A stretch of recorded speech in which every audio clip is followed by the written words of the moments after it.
चतुर्भुज नाम से ही पता चल रहा है, चतुर यानी चार रेखा, चार भुजा, ठीक। यानी इसकी परिभाषा क्या होती है, चार सरल रेखाओं से घिरी आकृति को चतुर्भुज कहते हैं। शुरू में आप क्या करोगे, चार पेंसिल ले लो या चार पेन ले लो या चार लकड़ी ले लो, छोटा बड़ा कोई भी, और उसको घेर के आप अपने मेज के सामने ही बना सकते हैं चतुर्भुज। दिमाग में रखना चाहिए, जब 5-7 बार बनाओगे तो चतुर्भुज का शेप आपके दिमाग में बैठ जाएगा, और जब कोई शेप दिमाग में बैठता है तो वो जल्दी समझ में आता है। अब देखिए चतुर्भुज के प्रकार, मुख्यतः ये 5 ही प्रकार है, और भी हैं। देखिए ये जो शेप होता है समांतर चतुर्भुज, कैसे याद रखोगे, बर्फी खाया है ना, उस तरीके की चीज होगी तो समझ लो वो समांतर चतुर्भुज है। समांतर चतुर्भुज का शेप काटा है, दिखाओ जरा। हाँ, ये समांतर चतुर्भुज। इधर भी कैसे पहचानेंगे, बार बार इस तरीके की आकृति बनाइए, इस तरीके की चीज कहीं भी देखिए तो तुरंत बोलिए दिमाग में कि ये समांतर चतुर्भुज है। दूसरी बात, सम चतुर्भुज, शकल यही है, थोड़ा अंतर है, ये बराबर होता है और ये बराबर होता है, लेकिन ये और ये बराबर नहीं होता समांतर में। इसमें क्या है, चारों भुजाएं बराबर होती है। अलग अलग सब पर डिस्कशन करेंगे, इसके गुण क्या है, इसके गुण क्या है। अब इसका शकल कोई दिखाएगा, दिखाओ। हाँ देखिए, आप क्या देख रहे हो, ये चारों भुजाएं इसकी आपकी बराबर है। आई बात समझ में, तो ये सम चतुर्भुज है।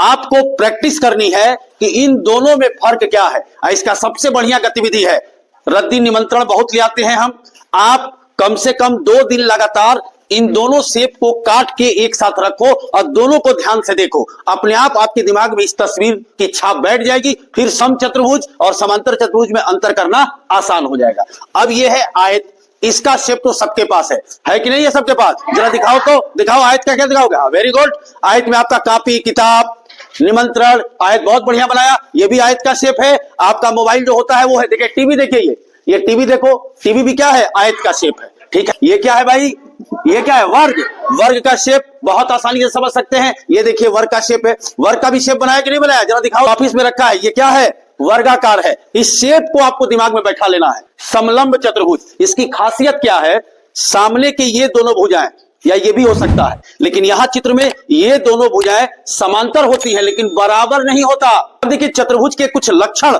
अक्सर आपसे पूछे जाते हैं। चतुर्भुज में कितनी भुजाएं होती हैं बेटा, 4।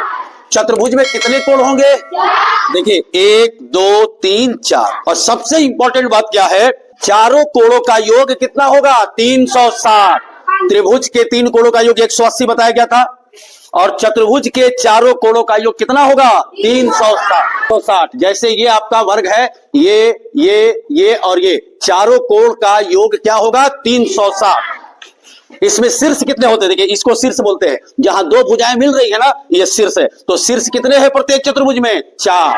शीर्षों की संख्या कितनी है, 4। और एक सबसे इंपॉर्टेंट खासियत है, समलंब को छोड़कर बाकी ये 4 तस्वीर को देखो, इन चारों तस्वीर में एक समानता है। क्या समानता है, समलंब को छोड़कर शेष चारों चतुर्भुज में सम्मुख भुजा, अब सम्मुख शब्द भी कई बच्चे नहीं जानते, सम्मुख मतलब इसके सामने का ये, इसके सामने का ये, या इसके सामने का ये, तो सम्मुख भुजा जो होती है बराबर तथा समांतर होती है। यानी ये डीसी और ए बी समांतर भी है और बराबर भी है। यानी अगर ये 5 सेंटीमीटर तो ये भी 5 सेंटीमीटर करेंगे। धन्यवाद।